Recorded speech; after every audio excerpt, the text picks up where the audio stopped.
क्या आप जानते हैं दौलत कमाने का रहस्य क्या है? उस रहस्य की वजह से गरीब लोग और गरीब होते चले जाते हैं और अमीर लोग और अमीर होते चले जाते हैं। अगर आप दौलत कमाने के रहस्य को समझना चाहते हैं तो इस वीडियो को अंत तक ज़रूर देखना। मुझे पूर्ण विश्वास है कि इस वीडियो को देखने के बाद आप दौलत कमाने के रहस्य को ज़रूर समझ पाएंगे और यदि आप इसको अप्लाई करते हैं तो आप अवश्य ही पैसे वाले बन सकते हो। अगर मैं आपसे कहूं कि अमीर लोग अपने पैसे से अपने लिए हमेशा संपत्ति खरीदते हैं और गरीब लोग ज़्यादातर अपने पैसे से दायित्व खरीदते हैं। संपत्ति वो चीज़ होती है जो आपकी जेब में पैसा डालती हो और दायित्व वो चीज़ होती है जो आपकी जेब से पैसा निकालती हो। गरीब लोग अपने पैसे से अपने लिए दायित्व खरीदते हैं और मज़े वाली बात यह है कि उन्हें ऐसा लगता है कि वो अपने लिए संपत्ति खरीद रहे हैं। उन्हें दायित्व और संपत्ति के बीच का अंतर ही पता नहीं होता। इसे आप एक उदाहरण से समझ सकते हैं कि एक नए नवेले पति पत्नी, उनकी शादी होती है और वो एक किराए के मकान में रहते हैं और दोनों जॉब करते हैं। कुछ समय बाद उनके पास कुछ पैसे बचते हैं। फिर वो सोचते हैं कि अब हमें एक अच्छा सा घर खरीद लेना चाहिए और वो बिल्कुल ऐसा ही करते हैं। वो अपने पास जो जमा पूंजी होती है वो सब खर्च कर देते हैं। इसके अलावा वो बैंक से लोन ले लेते हैं जो कि आने वाले 30 सालों तक चुकाते रहते हैं।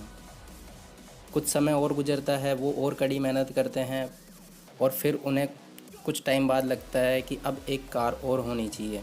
फिर वो कार ख़रीदते हैं। उनके घर का फर्नीचर पुराना हो जाता है, उसे वो नया लगवाते हैं ताकि उनका घर और आलीशान दिखे।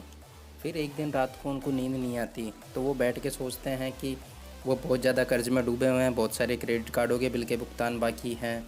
तो वो और ज़्यादा कड़ी मेहनत करते हैं। इस प्रक्रिया के बीच में आप ध्यान रखिए, उनकी इनकम रेगुलर बढ़ रही है लेकिन उनके खर्चे भी साथ साथ बढ़ते जा रहे हैं।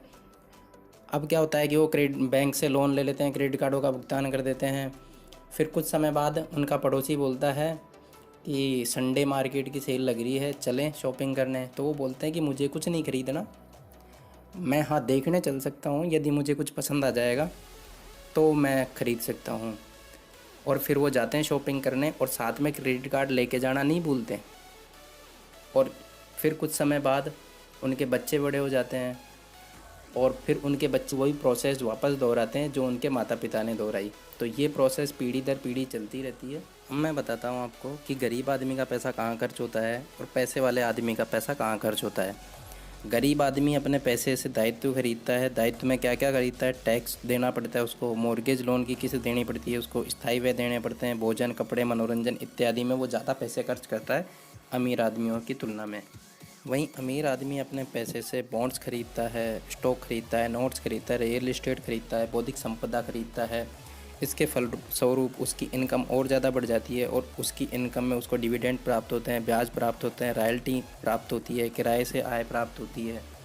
इस हिसाब से उसकी दौलत और बढ़ती चली जाती है। फाइनली अब आपको यदि दौलतमंद बनना है तो आपको केवल अपने लिए अपने पैसे से संपत्ति खरीदनी है। संपत्ति से आज से ऐसी चीज़ों से जो आपकी जेब में पैसा डाल सके और उससे भी जो अर्निंग होती है उससे और संपत्ति खरीदती है तो आप दौलतमंद ज़रूर बनते चले जाएंगे।